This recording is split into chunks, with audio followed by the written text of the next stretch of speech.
ওয়া আখারুনা ইয়াদরিবুনা ফিল আরদ। আল্লাহ বলেন কিছু মানুষ বান্দা এমন আছে যারা বিভিন্ন শহরের মধ্যে ভ্রমণ করে আল্লাহর অনুগ্রহ তালাশ করার জন্য, ব্যবসা বাণিজ্য করার জন্য। এরপরে বলেন আবার কিছু বান্দা আছে তারা আল্লাহর রাস্তায় জিহাদ করে। আল্লাহ ব্যবসাকে জিহাদের সাথে আলোচনা করেছেন। তাহলে ব্যবসার গুরুত্ব কম না বেশি? মুসলমান বন্ধুরা আমার, কিন্তু ব্যবসায়ীর ভিতরে কিছু গুণ থাকতে হবে। আল্লাহর নবী ইরশাদ করেছেন, ক্বালা রাসূলুল্লাহ সাল্লাল্লাহু আলাইহি ওয়াসাল্লাম, আত-তাজিরু সাদুকুল আমিন মা'আন নাবিয়্যিনা ওয়াস-সিদ্দীকিনা ওয়াশ-শুহাদা। আল্লাহর নবী ইরশাদ করেছেন, ব্যবসায়ীর ভিতরে যদি দুইটা গুণ থাকে, এক নম্বর হলো as-সাদুক, ব্যবসায়ী যদি সত্যবাদী হয়। এক নম্বর গুণ কি? ব্যবসায়ী মিথ্যা বলে না, মিথ্যা যা কিনেছে এই কথা বলে না। অনেক সময় দেখবেন বা এটার দাম কত, বলে 120 টাকা। আপনি যদি বলেন 100 টাকা দিবেন, তখন বলে আর আমি 100 টাকা তো আবার কিনেও নাই। পরে দেখা যায় 100 টাকা দিয়ে দিয়ে দিচ্ছে, আছে কি না? অধিকাংশ ব্যবসায়ীরা মিথ্যা কথা বলে। বড় ফুলের ব্যবসায়ীর ছাড়া, এরা ছাড়া, এরা কি? অধিকাংশ এলাকার ব্যবসায়ীরা মিথ্যাবাদী হয়। যারা দুনিয়ার মধ্যে সুদের লেনদেন করবে, যারা সুদখোর, সুদ খাবে, আল্লাহ বলেন কিয়ামতের ময়দানে তারা উঠবে যে মাতাল অবস্থায়, পাগল অবস্থায়। কি অবস্থায়? পাগল। কেন? আল্লাহ বলেন যালিকা বিআন্নাহুম ক্বালু ইন্নামাল বাইউ মিথলুর রিবা। আল্লাহ পাক ইরশাদ করেছেন, যারা সুদখোর, যারা সুদের লেনদেন করবে দুনিয়ার মধ্যে, পরকালে সুস্থ অবস্থায় উঠতে পারবে না, মাতাল এবং পাগল অবস্থায় তারা উঠবে। কারণ হলো, যখন তাদেরকে বলা হতো তোমরা সুদ বন্ধ করো, সুদ নিষিদ্ধ, সুদ ঘৃণিত, সুদ হারাম, সুদ ভালো নয়, তখন তারা সুদের পক্ষে যুক্তি দিয়ে বলতো ইন্নামাল বাইউ মিসলুর রিবা। তারা বলতো ব্যবসা তো সুদের মতো। 1000 টাকা দিয়ে ব্যবসা করে লাভ করে, ব্যবসা করলো, পুঁজি দিল 1000, সকালবেলা দেখে ব্যবসা করে, সন্ধ্যাবেলায় তার লাভ হয়েছে 500, মোট 1500 টাকা। তো 1000 টাকা উপর মেহনত করেছে, 500 টাকা কি পাইছে? লাভ পাইছে। তো সুদ লাগাইলই তো এরকম, আমি 1000 টাকা সুদ লাগাইলাম,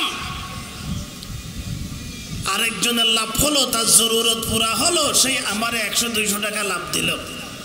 তো দুইটাই তো একই রকম। ব্যবসা করলো 1000 টাকা দিয়ে, 200 টাকা লাভ হয়। সুদ লাগাইলো 1000 টাকার মধ্যে 200 টাকা কি হয়? লাভ হয়।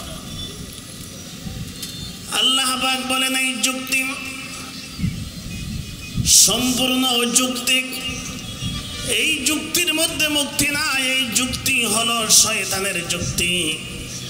আল্লাহ বলেন কারণ হলো কোথায় ব্যবসা আর কোথায় সুদ। ওয়া আহাল্লাল্লাহুল বাই'a ওয়া হাররামার রিবা।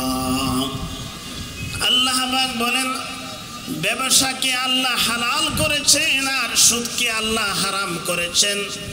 বলেন তো ব্যবসা যিনি হালাল করেছেন তিনি কে? সুদ যিনি হারাম করেছেন তিনি কে? হালাল হারামকে সমান হতে পারে, যদিও দেখতে তাদের একরকম মনে হয়। মুসলমান বন্ধুরা আমার মনে রাখবেন, বিয়ে করলো সন্তান হয়, নাউযুবিল্লাহ সুম্মা নাউযুবিল্লাহ, জিনা ব্যভিচার করলো সন্তান হয়। দেখতে তো দুইটা একরকম, কিন্তু একটা হলো বৈধ আর একটা হলো অবৈধ। বিয়ে শাদীর মাধ্যমে সন্তান হলে এটা হয় হালাল জাদা, জিনা ব্যভিচারের মাধ্যমে সন্তান হলে এটা হয় হারাম জাদা। দেখতে কাছে একরকম মনে হয়, কিন্তু একটা হালাল আর একটা কি? আল্লাহ পাক বলেন হাল্লাল্লাহুল বাই'a ওয়া হাররামার রিবা। ব্যবসা আল্লাহ হালাল করেছেন আর সুদকে হারাম করেছেন কে? হালাল হারাম কি সমান হতে পারে? মুসলমান বন্ধুরা আমার, এই যে ব্যবসা যারা করে তাদের ভিতরে যদি কিছু ভালো গুণ থাকে, তাদের নিয়ত যদি সহি হয়, তাহলে এই ব্যবসা শুধু ইনকাম সোর্স নয়, এই ব্যবসার মাধ্যমে শুধু পরিবার চালাবে তা নয়, বরঞ্চ এই ব্যবসার মাধ্যমে তারা আখিরাতের মধ্যে সফল কাম হয়ে যাবে। যেহেতু হালাল রিজিক অন্বেষণ করা এটা ইবাদত, হালাল রিজিক কামাই করা, নামাজ ফরজ, হজ ফরজ, যাকাত ফরজ, এরপরে দ্বিতীয় স্তরের ফরজ হলো তলব কসবিল হালালি, হালাল রিজিক অন্বেষণ করা। কেউ যদি নিজের হক আদায় করার জন্য, পরিবার পরিজনের হক আদায় করার জন্য যদি ব্যবসা করে, হালাল রিজিক অন্বেষণ করে, তাহলে শুধুমাত্র টাকা পয়সা ইনকাম করবে তা নয়, আল্লাহর নবীর হাদিস বলে ওই ব্যক্তি ফরজ কাজ করলে যেই সওয়াব হয় তার আমল নামার মধ্যে সেই সওয়াব হবে। সুবহানাল্লাহ। তাহলে ব্যবসা হালাল ব্যবসা, নিয়ত যদি বলা হয়, ব্যবসায়ীর ভিতরে যদি দুই একটা গুণ থাকে, তাহলে এই ব্যবসার মাধ্যমে শুধু টাকা পয়সা ইনকাম করবে না ফরজ ইবাদতের সওয়াব হবে? বলেন, ফরজ ইবাদতের কি হবে? সওয়াব হবে ব্যবসার মাধ্যমে। মুসলমান বন্ধুরা আমার মনে রাখবেন, এই যে হাদিস থেকে বোঝা যায় হালাল রিজিক অন্বেষণ করা অন্যতম একটা ফরজ। এই জন্যে যারা হালাল রিজিক অন্বেষণ করে না, বাবার কামাই থেকে খায়, বড় ভাইয়ের কামাই থেকে খায়, আরেকজনের কাঁধের উপর পা দিয়ে খায়, এরকম কিছু লোক আমাদের সমাজে আছে কি নেই?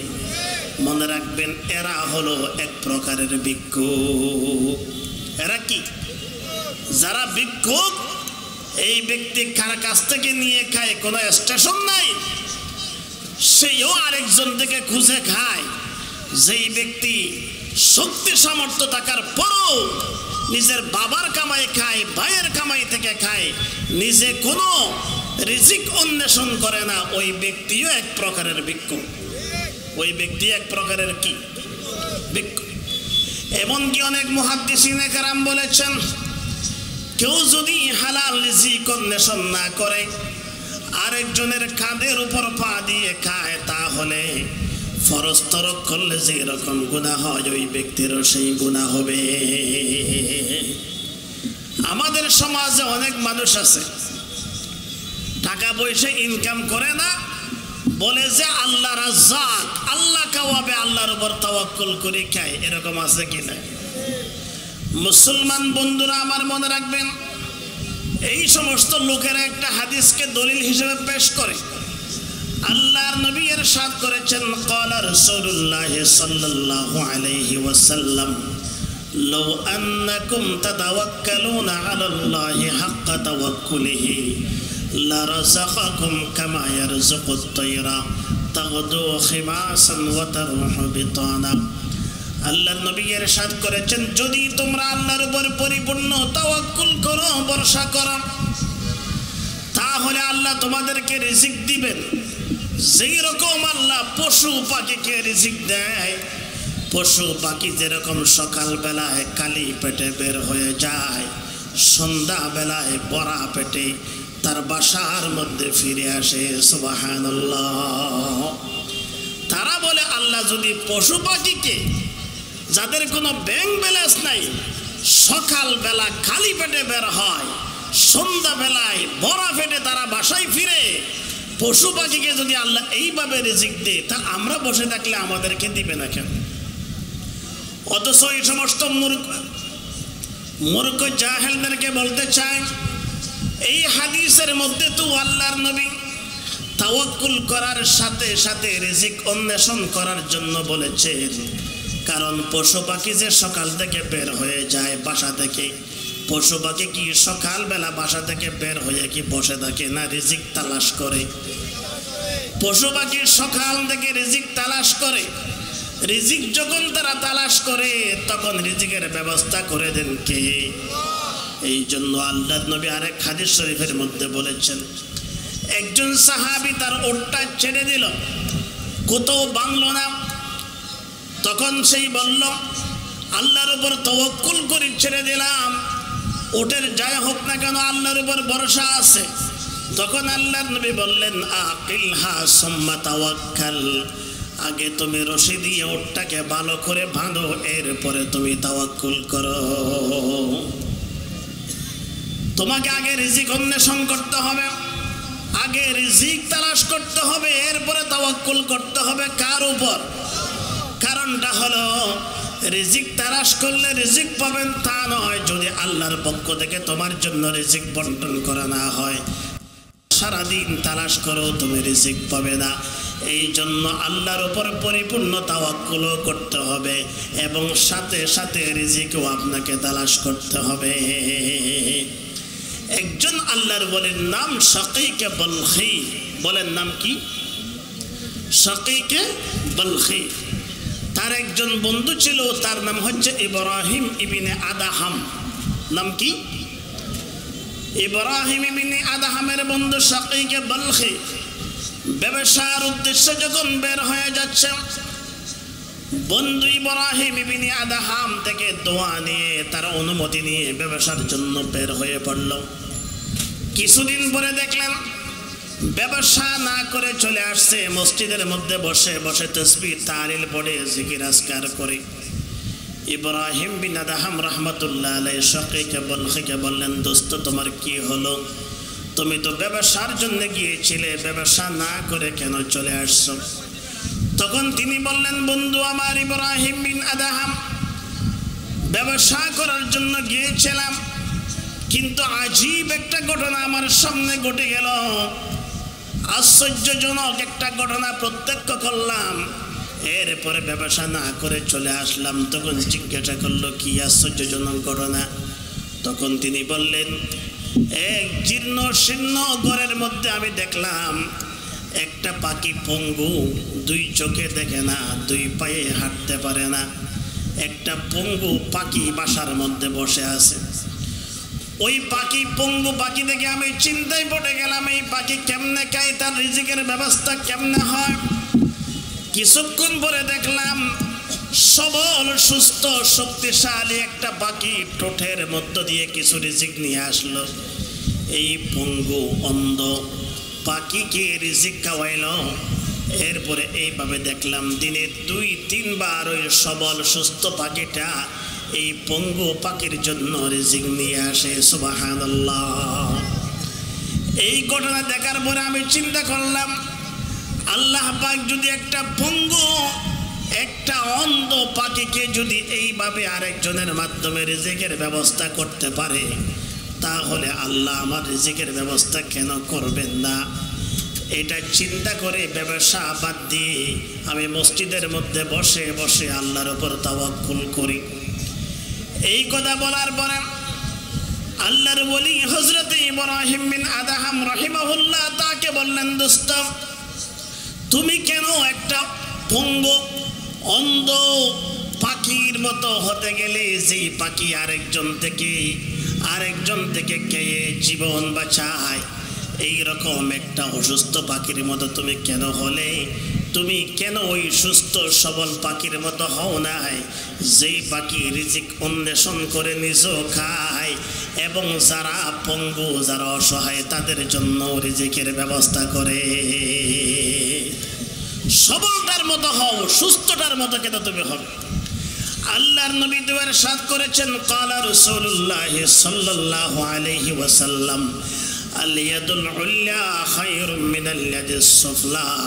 উপরের হাত নিচের হাত থেকে শ্রেষ্ঠ, দাতার হাত গ্রহীতার হাত থেকে শ্রেষ্ঠ। যেই ব্যক্তি আরেকজন থেকে নেয় না, রিজিক অন্বেষণ করে নিজে খায়, আরেকজনকে দেয়, ওই ব্যক্তির হাত আল্লাহর কাছে শ্রেষ্ঠ এবং প্রিয়। সুবহানাল্লাহ। মুসলমান বন্ধুরা আমার, হালাল রিজিক অন্বেষণ করা এটা শুধুমাত্র পেশা নয়, নেশা নয়। হালাল রিজিক অন্বেষণ করা অন্যতম একটি ইবাদত। কারো নিয়ত যদি সহি হয়, যদি সেই চিন্তা করে আহারে আমার শরীরের উপর আমার কিছু হক আছে, ইন্না লিনাফসিকা আলাইকা হাক্কান ওয়া আলা আহলিকা হাক্কান, আল্লাহর নবী ইরশাদ করেছেন তোমার শরীরের উপর তোমার হক আছে, তোমার স্ত্রীর উপর হক আছে, সন্তানের উপর হক আছে। কেউ যদি নিজের হক আদায় করার জন্যে, পরিবার পরিজনের হক আদায় করার জন্যে যদি হালাল ব্যবসা করে, ব্যবসার মধ্যে যদি কিছু গুণ থাকে, সততা, আমানতদারিতা থাকে, মিথ্যা, ধোঁকাবাজি, প্রতারণা যদি সেই না করে, তাহলে ওই ব্যক্তি শুধু ব্যবসা করে না, নফল ইবাদত করলে মুসলমান, এমনকি ফরজ ইবাদত করলে যেই সওয়াব হয়, ওই ব্যক্তি ব্যবসা করে করে আমল নামার মধ্যে সেই সওয়াব মুসলমান সেই জমা করতে পারে। সুবহানাল্লাহ। আল্লাহর নবী ইরশাদ করেছেন, ও ব্যবসায়ী, বড় ফুলের ব্যবসায়ীরা, খান খুলে শুনে রাখো, এই যে ব্যবসা করা, এটা আল্লাহর নবীর অন্যতম একটি সুন্নাত। হালাল রিজিক অন্বেষণ করা ফরজ, ব্যবসার মাধ্যমে করা এটা আবার অন্যতম একটা সুন্নাত। আল্লাহর নবী ব্যবসা করেছেন, খোলাফায়ে রাশেদা ব্যবসা করেছেন, আইম্মায়ে কেরাম, ইমাম আবু হানিফা ব্যবসায়ী ছিলেন। মুসলমান বন্ধুরা আমার, বড় বড় হাদিসের কিতাব যারা লিখেছেন, আপনি ইতিহাস দেখেন, তারা প্রায় জন ব্যবসায়ী ছিলেন। এমনকি আশারায়ে মুবাশশারা, যেই 10 জন সাহাবীকে দুনিয়ার মধ্যে জান্নাতের সুসংবাদ দেওয়া হয়েছে, তাদের মধ্যে 9 জন ব্যবসায়ী ছিলেন। সুবহানাল্লাহ। আল্লাহর নবীর সাহাবী হযরতে ওমর ইবনুল খাত্তাব রাদিয়াল্লাহু তাআলা আনহু বলেন, আমি তো প্রথমে আশা রাখি জিহাদের ময়দানে যেন আমার মৃত্যু হয়। এরপরে হযরত ওমর ইবনুল খাত্তাব বলেন, জিহাদের ময়দানে যদি আমার মৃত্যু না হয়, তাহলে আমি আশাবাদী যেন আমার মৃত্যুটা ব্যবসা বাণিজ্যের মধ্যে হয়। সুবহানাল্লাহ। জিহাদের পরে আমার মৃত্যু যেন ব্যবসারত অবস্থায় হয়। কারণ আল্লাহ পাক রব্বুল আলামিন কুরআনুল কারীমে হালাল ব্যবসাকে জিহাদের সাথে আলোচনা করেছেন। আল্লাহ পাক বলেন, ওয়া আখারুনা ইয়াদরিবুনা ফিল আরদি ইয়াবতাগুনা মিন ফাদলিল্লাহ ওয়া আখারুনা ইউকাতিলুনা ফি সাবিলিল্লাহ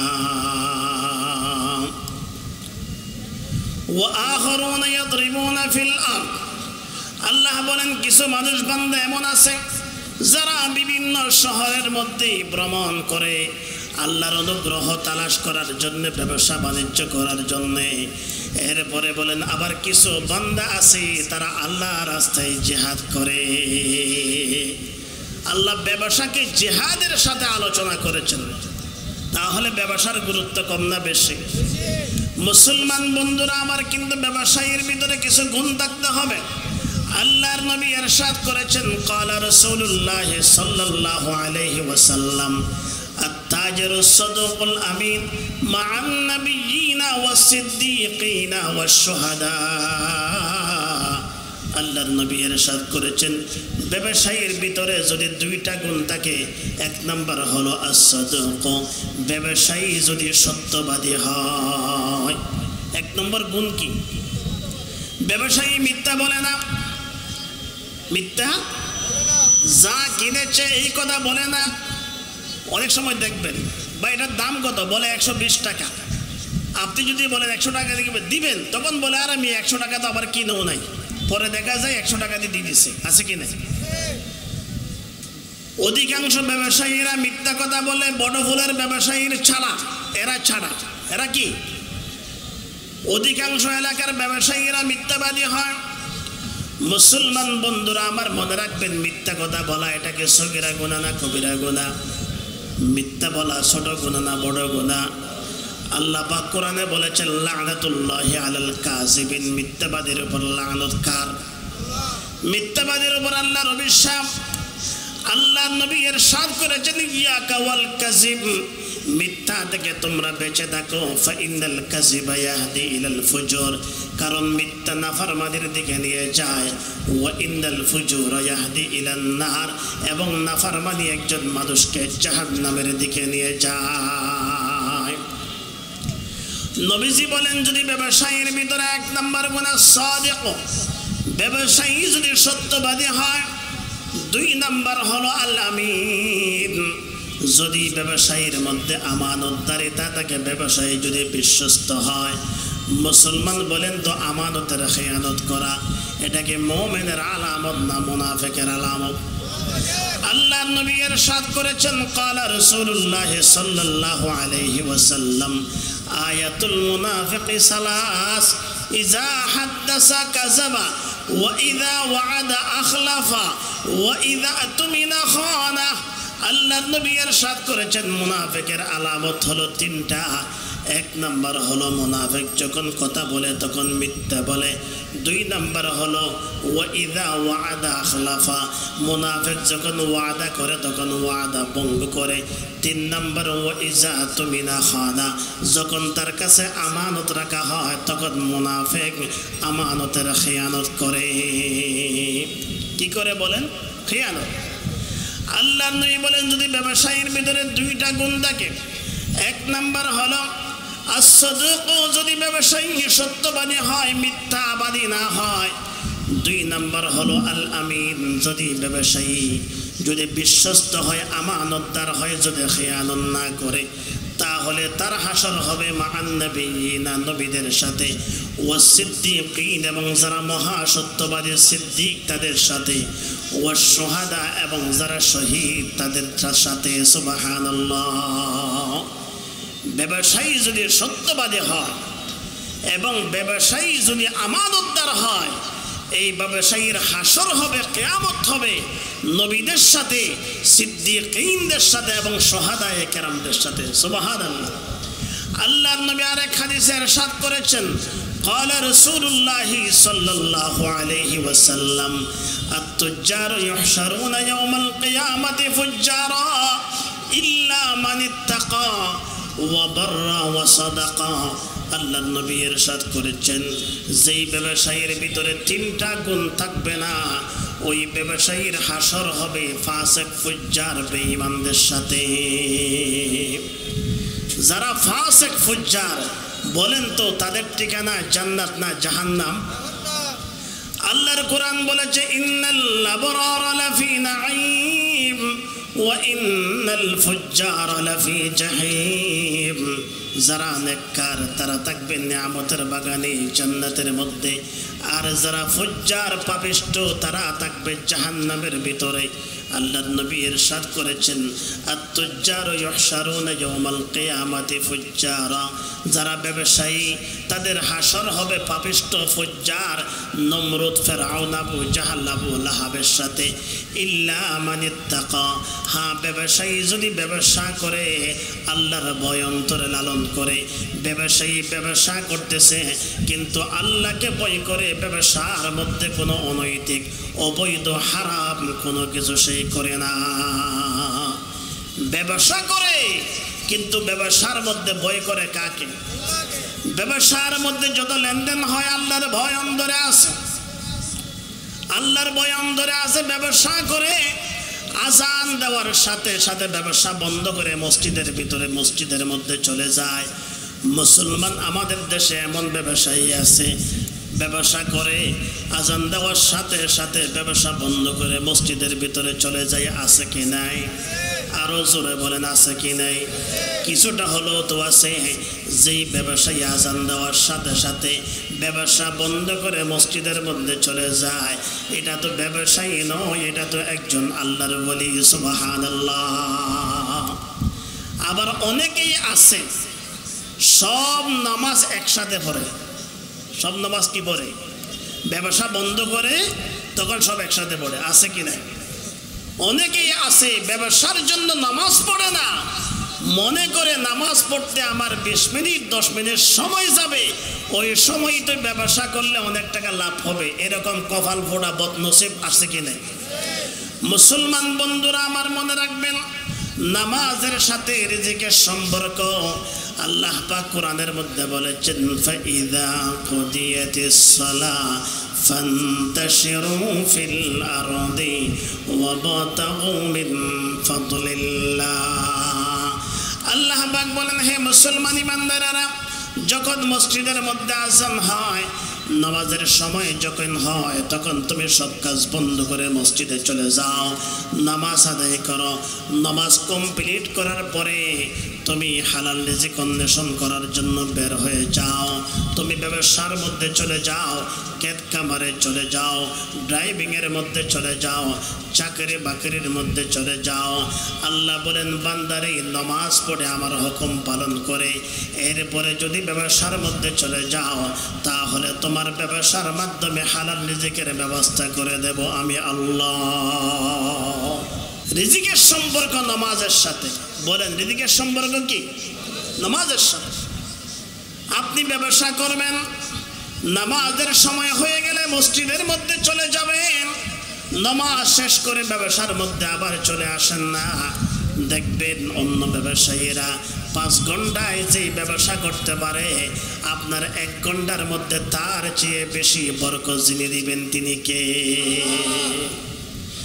আল্লাহ নবী বলেন, ইল্লা মাদিত্তাকা, যেই ব্যবসায়ী আল্লাহর ভয় অন্তরে রেখে ব্যবসার লেনদেন করে, ব্যবসা করে কিন্তু ভয় করে কাকে?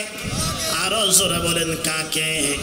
2 নম্বর হলো ওয়াবাররা, ব্যবসায়ী ব্যবসা করে এবং ব্যবসার মধ্যে সেই ভালো আমল করে, সদকা করে, ব্যবসার সাথে সাথে আল্লাহ জিকির করে, আল্লাহকে স্মরণ করে।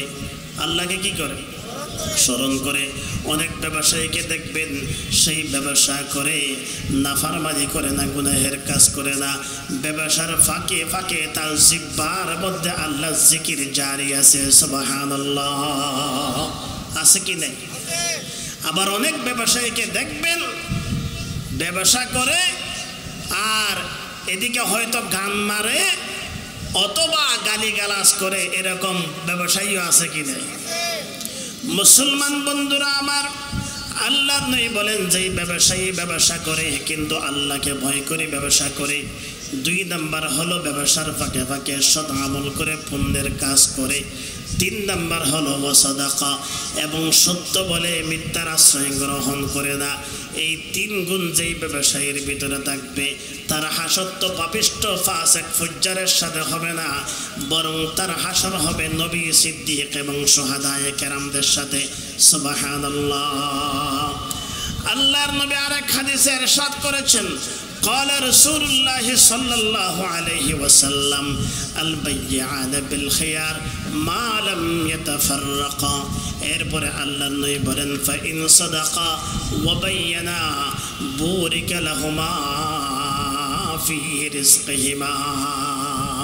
আল্লাহর নবী ইরশাদ করেছেন, যতক্ষণ পর্যন্ত ক্রেতা এবং বিক্রেতা কথাবার্তা বলার পরে মজলিস থেকে পৃথক হয়ে যাবে না, ততক্ষণ পর্যন্ত তাদের অধিকার থাকবে। মন চাইলে পণ্যটা নিয়ে যাবে, মন চাইলে আবার ব্যবসা তাদের আকদ চুক্তি ক্যান্সেল করে দিবে, এটা পারবে যতক্ষণ জায়গা বরাবর থাকবে।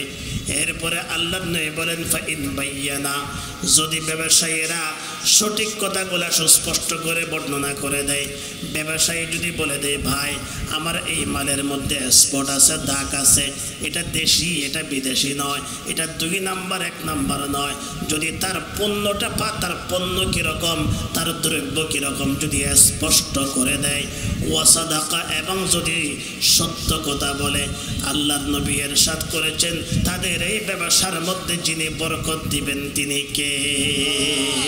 আল্লাহ বরকত দিবেন। আর যদি ব্যবসায়ীরা যদি তার পণ্য কিরকম, দ্রব্য কিরকম, মাল কিরকম সেটা স্পষ্ট করে না দেয়, আসলে মালটা 2 নাম্বার সেটা বলল না, মালের মধ্যে দাগ আছে সেটা বলল না, ক্রেতা 1 নম্বর মনে করে কিনে নিয়ে গেছে, ভালো টাটকা মনে করে নিয়ে গেছে, যদি সঠিক কথাটা স্পষ্ট করে না দেয় এবং যদি ব্যবসায়ী যদি মিথ্যা কথা বলে, তখন আল্লাহর নবী ইরশাদ করেছেন তার ব্যবসার মধ্যে বরকতকে ধ্বংস করে দিবেন, বরকত উঠিয়ে নেবেন কে? আমাদের সমাজে অনেক ব্যবসায়ী আছে, ভালো মালটা উপরে দেয় আর নষ্ট মালটা কি দেয় ভিতরে। বিশেষ করে যারা মাছের ব্যবসা করে, আরে বাপরে বাপ, ভালো ভালো যেগুলা বড় বড় সব উপরে, আপনি মনে করবেন যে মনে হয় সেরা মাছ, কিন্তু যখন বাড়িতে নিয়ে যাবেন দেখবেন 1 কেজির মধ্যে কত আধা কেজি নষ্ট আছে কি নাই। মুসলমান বন্ধুরা আমার, আল্লাহর নবী ইরশাদ করেছেন মান বাআইবান ওয়ালাম ইউনাব্বি, যেই ব্যক্তি ত্রুটিযুক্ত কোন দ্রব্য বিক্রি করে দিল অথচ যেই ক্রেতা তাকে সতর্ক করে নাই, তাকে বলে দেয় নাই আমার উপরের মাছটা বড় নিচে ছোট আছে, উপরে ভালো আছে নিচে খারাপটা আছে, এই কথা স্পষ্ট করে দেয় নাই, লাম ইয়াজাল ফি মাকাতিল্লাহ, ওই ব্যবসায়ীর উপর সব সময় আল্লাহর আযাব, আল্লাহর গজব, আল্লাহর অভিশাপ নাযিল হয়, নাউযুবিল্লাহ।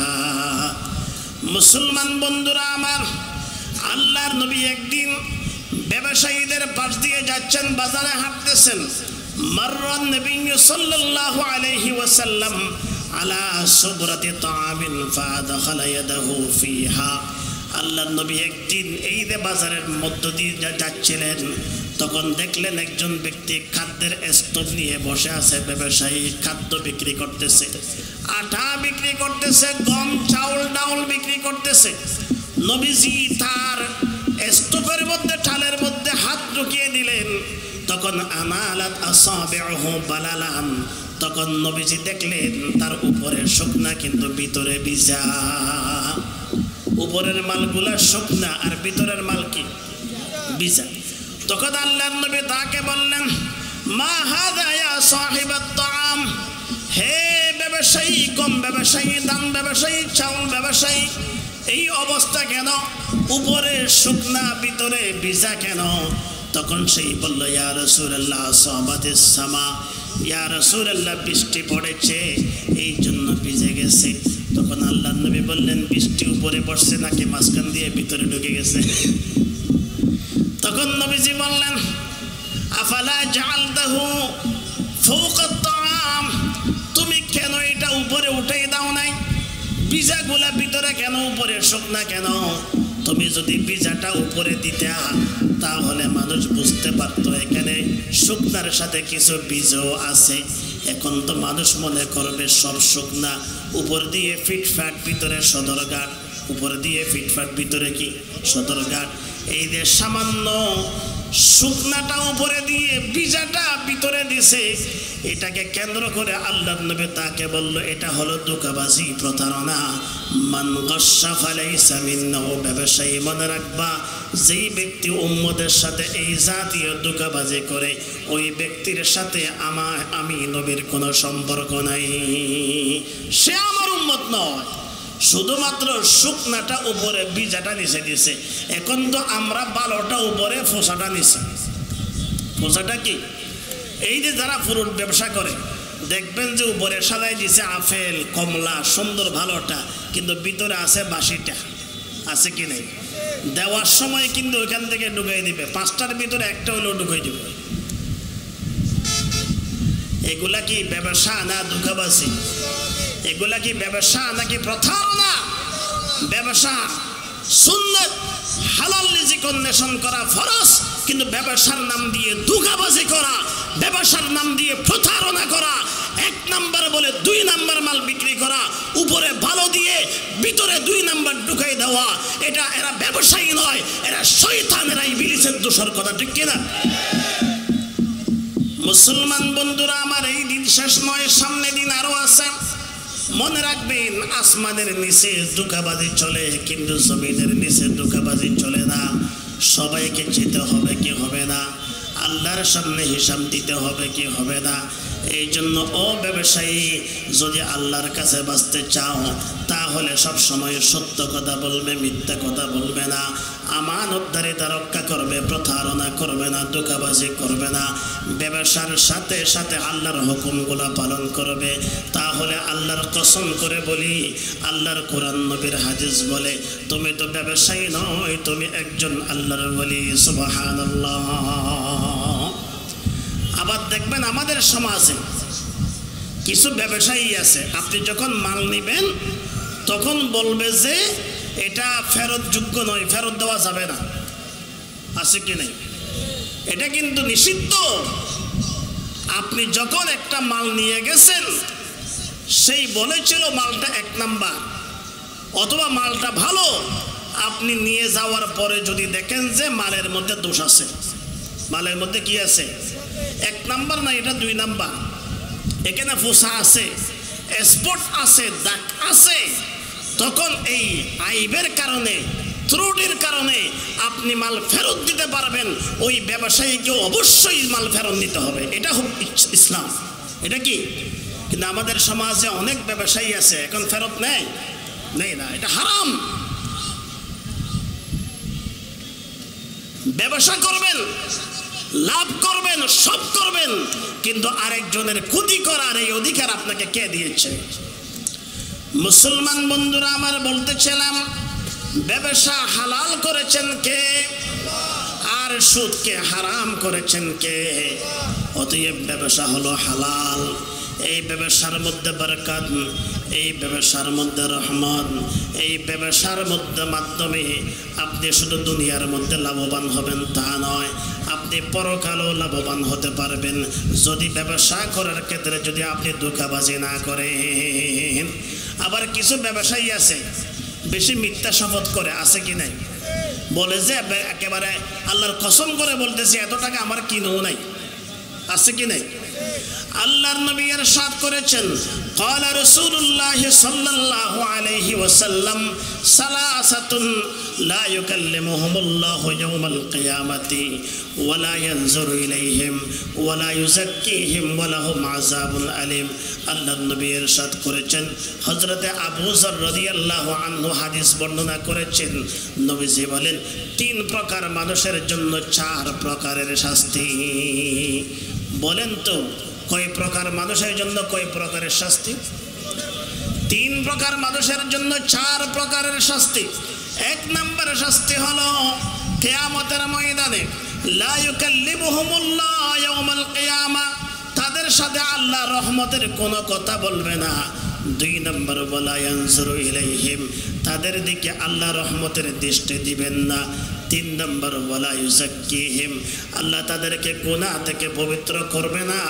4 নম্বর ওয়ালাহুম আযাবুন আলীম, তাদের জন্য রয়েছে কঠিন শাস্তি। 3 প্রকার মানুষের জন্য 4 প্রকারের শাস্তি। বলেন কয় প্রকার? 4 প্রকারের শাস্তি, কঠিন শাস্তি। 1 নম্বর কিয়ামতের ময়দানে আল্লাহ তাদের সাথে রহমতের কথা বলবে না। 2 নম্বর তাদের দিকে রহমতের দৃষ্টি দিবে না। 3 নম্বর তাদেরকে গুনাহ থেকে পবিত্র করবে না। 4 নম্বর তাদের জন্য রয়েছে কঠিন শাস্তি। এই কথা বলার পরে ফাকামা আবু যর, হযরত আবু যর দাঁড়িয়ে গেলেন এবং বললেন, খাবু ওয়া খাসিরু মান হুম ইয়া রাসূলুল্লাহ, ইয়া রাসূলুল্লাহ, তারা তো ব্যর্থ হয়ে গেল, ক্ষতিগ্রস্ত হয়ে গেল, ধ্বংস হয়ে গেল, এরা কারা? তখন নবীজি বললেন 3 প্রকারের মানুষ যাদের জন্য 4 প্রকারের শাস্তি। 1 নম্বর হলো আল মুসবিল, যারা টাকনোর নিচে পায়জামা বা লুঙ্গি পরে। কিসের নিচে? টাকনোর নিচে। আমাদের দেশের যুবকরা মনে করে স্টাইল, কি মনে করে? ফ্যাশন মনে করে। টাকনোর নিচে লুঙ্গি পায়জামা পরে রাস্তাঘাট পরিষ্কার করে, অথচ কবিরা গুনাহ আল মুসবিল, যারা টাকনোর নিচে পায়জামা লুঙ্গি পরে, এদের জন্য 4 ধরনের শাস্তি। এক হাদিসে আছে, মা আসফালা মিনাল কাবাইনি মিনাল ইজারি ফিন্নার, যারা টাকনোর নিচে পায়জামা বা লুঙ্গি পরবে ওই অংশটা জাহান্নামের আগুনের মধ্যে যাবে। তো পায়ের নিচতলা যদি, বডির নিচতলা যদি জাহান্নামে যায়, তো উপরের তলা কি জান্নাতে যাবে? জাহান্নামে যেতে হবে। এখন তো আমাদের সমাজে কি একটা অবস্থা, মহিলাদের পায়জামা নিচে যাওয়ার কথা, এদের গুলো উঠে গেছে উপরে। পুরুষদের গুলো উপরে উঠার কথা, এদের গুলো চলে গেছে কি নিচে। কি যে একটা অবস্থা। এখন তো অনেক যুবক আছে 3/4 প্যান্ট পরে, অনেকেই আছে সিরে ফাটা প্যান্ট পরে, ফকিন্দের ফোলার মতো পরে। শুনলাম যে এগুলার নাকি অনেক দাম। কি যে একটা অবস্থা, মানুষের রুচি কত নিচু চলে গেছে। 1 নম্বর হলো আল মুসবিল, যারা টাকনোর নিচে লুঙ্গি বা পায়জামা পরে কঠিন শাস্তি মনে রাখবেন, ফতোয়ার কিতাবে পরিষ্কার আসছে কেউ যদি টাকনোর নিচে লুঙ্গি বা পায়জামা পরে নামাজ পড়লে মাকরুহে তাহরিমি, নামাজটা ওয়াজিবুল লিআদা, পুনরায় পড়ে দেওয়া ওয়াজিব হয়ে যায়। 2 নাম্বার হলো ওয়াল মান্নান, যারা কাউকে কিছু দিয়ে দান করে, সহযোগিতা করে, কোটা দেয়, কি দেয়? কোটা দেয়। 3 নাম্বার হলো ওয়াল মুনাফিকু সিলাতাহু বিল হালফিল কাযিবি, যারা মিথ্যা শপথ করে করে মাল বিক্রি করে, ব্যবসায়ী মিথ্যা শপথকারী, মিথ্যা শপথ করে করে যারা মাল বিক্রি করে, তাদের জন্য 4 প্রকারের শাস্তি। নাউযুবিল্লাহ। অতএব যারা ব্যবসায়ী আছেন, পায়ে ধরে বলবো ভাই ব্যবসা করেন, রিজিকের মালিক আল্লাহ, আল্লাহ রিজিকের ব্যবস্থা করবেন, তবে হালাল ভাবে করেন, সত্য কথা বলেন, আমানতদারিতা রক্ষা করেন। 2 নম্বরে করবেন না, ধোঁকাবাজি প্রতারণা করবেন না, ব্যবসার মধ্যে মিথ্যা শপথ করবেন না, ব্যবসা করেন, ব্যবসার ফাঁকে ফাঁকে আল্লাহর ইবাদত বندگی করেন। আল্লাহ সকলকে তৌফিক নসিব করুন।